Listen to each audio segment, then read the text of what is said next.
ఈ మధ్యకాలంలో అసలే సహనం చచ్చిపోయి బతుకుతున్నాం. సహనం ఉందా మనుషులకి? ఎందుకులే చెప్పన సహనం. రీల్స్ డైలీ చూడండి, మీకు సహనం చచ్చిపోద్ది. ఇది పచ్చి నిజం. కావాలంటే వెళ్ళి ఏ సైకాలజిస్ట్నో సైకియాట్రిస్ట్నో అడగండి. రీల్స్ డైలీ చూస్తే సహనం చచ్చిపోద్ది అంటున్నారు ఏంటండి అని అడగండి. మనం చూసే రీల్స్ ఎలా చూస్తాం తెలుసా? 1 by 1 ఒకదానికి పొంతన ఉంటుందా? ఉండదు. అప్పుడే స్వీట్ గురించి చూస్తావు, అప్పుడే ఎవడో చంపేసింది చూస్తావు, ఎక్కడో బస్సులో యాక్సిడెంట్ అయిందంటావు, తర్వాత ఇరాన్ లో యుద్ధం జరుగుతుందంటావు, సాయంత్రం ఇరాన్ నాయకుడు చచ్చిపోయాడు అంటావు, తర్వాత ఇంక దుబాయ్లో ఏదో అయిందంటావు, తర్వాత మన అమలాపురంలో అట్టు బాగుందంటావు, ఇంకో చోట చీరలు బాగున్నారంటావు. ఈ అన్ని చెత్తంతా చూసి ఇది బుర్రలెట్టేసుకుంటావు. ఎన్ని నిమిషాలు?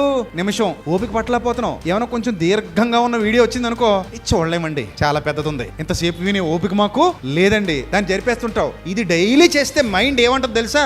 ఇన్స్టెంట్ డోపమైన్ కి అలవాటు పడుతుంది. డోపమైన్ కావాలి దానికి. డోపమైన్ అంటే ఏంటనుకుంటున్నారు? నువ్వు చూస్తుంటే నీలో విడుదలయ్యే ఒక హార్మోన్ డోపమైన్ అనేది, ఒక బానిసత్వానికి గురి చేసే హార్మోన్ అనమాట, ఎడిక్షన్. అది విడుదలవుతా ఉంటది నీకు. అలా రీల్స్ చూసే ఆ హార్మోన్ విడుదలవుతా ఉంటది. ఎక్కువ టైం స్పెండ్ చేయలేవు, తొందరగా కొత్తది కావాలి, అలా షేర్ చేసుకుంటా పోతావు. ఈ టైంలో పిల్లాడు వచ్చి కానీ, పాప వచ్చి కానీ, భర్త వచ్చి కానీ, భార్య వచ్చి కానీ ఏమైనా అన్నారనుకో, ఉక్రోషం ఆపుకోలేక ఏదో తిట్టేయటం, అవి విసిరేయటం, మనశ్శాంతి లేకపోవటం, సాయంత్రానికి చిరాకుగా ఉండి బ్రెయిన్ ఆళ్ళ మీద అరిచేయటం. సహనం కోల్పోయింది దేనివల్ల? ఇందులో చూసే రీల్స్ వల్ల. పోనేమైనా మంచివి చూస్తున్నావా? లేదు. పనికొచ్చేమైనా చూస్తున్నావా? లేదు. పనికొచ్చేది కావాలనుకున్నప్పుడు దానికోసం వెతుక్కుంటే వెళ్ళి చూస్తావు. కానీ నువ్వు ఎలా చూస్తున్నావు? వెతుక్కుంటూ వెళ్తున్నావా? ఏది దొరికితే అది. బుర్రలోనికి ఇంత చెత్త ఎక్కించుకుంటూ వెళ్ళిపోతే మన జీవితం ఏమైపోవాలి?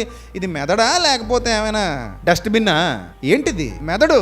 ఎవరిచ్చిన మెదడు? దేవుడిచ్చింది. ఎలా వాడాలి దీన్ని?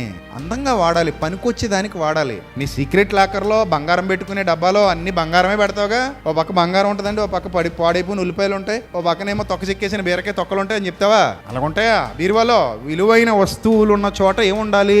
విలువైన వస్తువులే ఉండాలి. అర్థమైందా? సహనం చచ్చిపోవడానికి గల ప్రధానమైన కారణం ఇది, గుర్తుపెట్టుకోండి.